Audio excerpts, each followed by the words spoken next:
A lot of times, fear holds us back from doing a lot of things. And most of the time, these are things that we have never done before. And virtual assistance is one of them. Sometime last week, one of my students contacted me and asked, what can she do to overcome her fear? And she's not alone, because this is a question that I have been getting for quite some time. And as I was thinking of what I should share with you today, I thought I should address the issue of fear.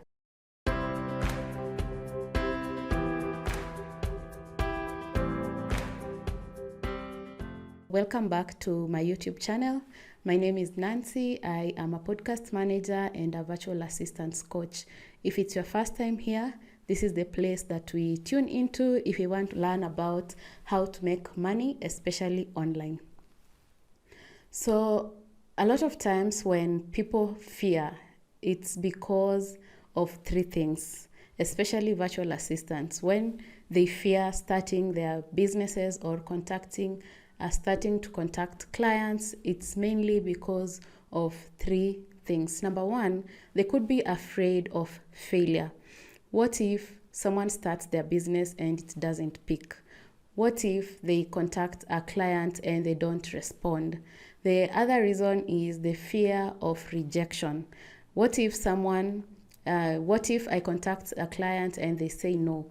What if I hop on a call with a client and they say, I'm not a good fit? These are some of the questions that a lot of new virtual assistants ask themselves. And I know this, I can relate to this, because it's also what hindered me from achieving my full potential as a virtual assistant when I was just starting out. The other reason as to why most people fear or are afraid to start their virtual assistance business is thinking and wondering, what will people think? You know, in one of my classes, I usually tell my students that they have to revamp their social media pages in such a way that they communicate exactly what they do. And the first question that I usually get is, what if my boss sees that I am now a virtual assistant? What if my friends from campus see I am now a virtual assistant? They're just afraid of disclosing that they are now virtual assistants, or they now offer virtual assistant services. And in today's video, I want to talk about how you can overcome fear as a virtual assistant, especially if you are a new virtual assistant. Number one, the only way to overcome your fear is to confront it. You have to face it and look at it and try to process exactly why you are afraid. Why are you afraid of contacting clients? Why are you afraid of putting yourself out there and letting people know that you are offering virtual assistant services? Is it because you're afraid that a client will reject you? Is it because you're afraid that you won't be able to deliver? If you can, list down the things that you think are preventing you from making that step in becoming a virtual assistant. If it's the fear of rejection or the fear of not delivering value or not meeting a client's expectations, list them down and try to ask yourself, if this happens, what will be the next thing? For example, if you hop on a call with a prospective client and they tell you that they feel the two of you are not a good fit, ask yourself, how will you feel? You probably will feel disappointed or a bit sad. And then what will happen next? You probably will have to go out and continue marketing your business. And what will happen after that?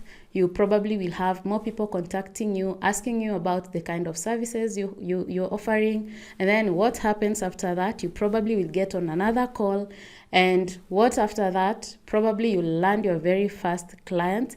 And let me tell you, the moment you land your first client, you realize that it was fear holding you back all along. It's not that you are not capable of delivering, or it's not that you are not capable of closing on a sale or landing a client. It's just that you have built up this fear in your mind, and it's preventing you from taking that first step. The next way that you can handle the fear that you have is to start taking small steps. What do I mean? So for example, if you have gone through my course, I take my students in a step-by-step manner in that we get to start with what we know, what is familiar to us, as we progress to what is more complex. So in this case, if you want to confront your fear, you have to take the very first small step. The small step could be a simple thing as updating your Instagram page and saying you're now a virtual assistant, or simply going to your profile and posting, or maybe just asking a question in a Facebook group, asking people if they are willing to work with, say, for example, an intern so that you get experience. It could be a simple step as logging onto Canva and creating your business card or creating your Facebook cover image. It's just the small steps that you can build on that will help you confront your fear and be on the other side of fear. The other way you can confront your fear is to reach out to people who have already done what you want to do. You could consider hiring help, or if you can get this kind of help for free, feel free to reach out to people who have already gone through what you want to start. For example, if you are looking to become, say, for example, a podcast manager, this is what I do. If you are afraid of starting your podcast management business, you could consider reaching out to people who have already charted the path that you want to go through, because having someone hold your hand really helps in confronting this fear that you have. And also working with someone who has already gone through the process that you want to start really helps in reducing the amount of time that you'll spend in getting to the final destination. Of course, the final destination is running a successful virtual assistance business that supports the kind of lifestyle that you want to live. The last tip on confronting your fear, the last tip that I would share is just do it. Just put your mind that you are going to start your virtual assistance business and start doing it. You could start with the small steps that I have mentioned. Do not let fear make you a victim, because out here there are so many clients that are looking for virtual assistants, and the market is so huge and the demand is increasing by the day. And the more you let fear hold you back, the more you are missing out on opportunities. Put your mind to it. Set your mind that, say, for example, on the 1st of March or tomorrow at 7 a.m., you're going to post on your social media page that you're now a virtual assistant. Or tomorrow at 8 p.m., you are going to buy that domain name for your website and start building your website. These are the 4 tips that I can share. If you find this useful, feel free to comment down below. Let me know which of these tips you are going to implement. And if you have additional tips on how new virtual assistants can conquer their fear and get started on their businesses, feel free to also suggest those in the comment section below. Also, if you'd like for me to tackle different kinds of questions or any areas that you'd want for me to talk more about, feel free to suggest those in the comment section below. I'd also love to interact with you on Instagram. I am over there as Women Working Online. Feel free to inbox me. I'd love to hear from you.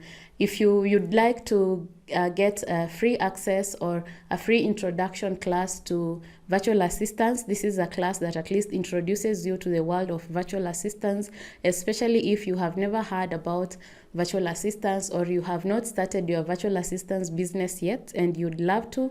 Feel free to check down in the comments, in the description box. I have linked a few resources that you'd find useful, including my free masterclass that I recently did. Until next time, bye bye.